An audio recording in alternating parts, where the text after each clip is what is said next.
ప్రభు అయిన యేసుక్రీస్తు నామములో దేవుని బిడ్డని మీ అందరికీ సమాధానము కలుగునుగాక. ఆమెన్.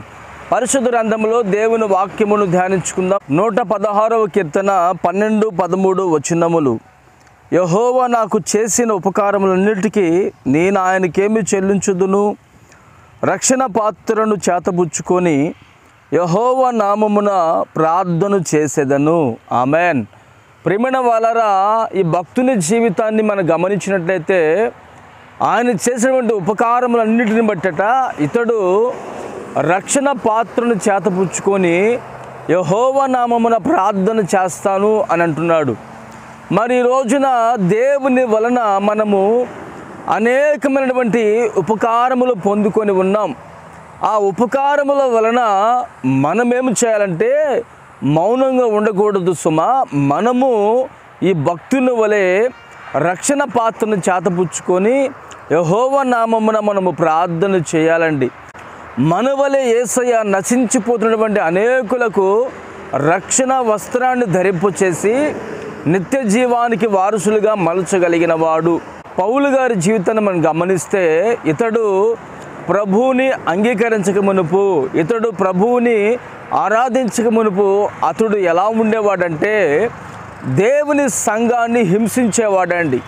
దేవుని సంఘములో ఉన్నటువంటి ప్రజలను చిత్రవధ చేసేవాడు. అతను గూర్చి దైవజనులు అనేక మంది ప్రజలు వారు రక్షణ పాత్ర చేతపుచ్చుకొని ప్రార్థించినప్పుడు ఆ ప్రార్థన యొక్క ప్రతిఫలము వలన పౌలు గారు రక్షించబడ్డాడు. పౌలు గారు అనేక పత్రికలు రాశారు. అనేక మంది ప్రజలను దేవుని రాజ్యము కొరకు సిద్ధపరిచారు. మరి ఈ రోజున నీవు కూడా దేవుని వల్ల ఉపకారములు పొందుకుని ఉన్నావు కదా. రక్షణ పాత్ర చేతపుచ్చుకొని అనేకుల కొరకు, స్నేహితుల కొరకు, హింసించిన వారి కొరకు, బంధువుల కొరకు, సేవకుల కొరకు, సంఘము కొరకు నువ్వు ప్రార్థించినప్పుడు నిశ్చయముగా నీ ప్రార్థన ప్రతిఫలము అనేది వ్యర్థమైపోదు. ఆ ప్రార్థన ద్వారా అనేక మంది ప్రజలకు గొప్ప రక్షణ కలుగుతుంది. ఆ రక్షణ ద్వారా దేవుని నామం మహిమపరచబడుతుంది.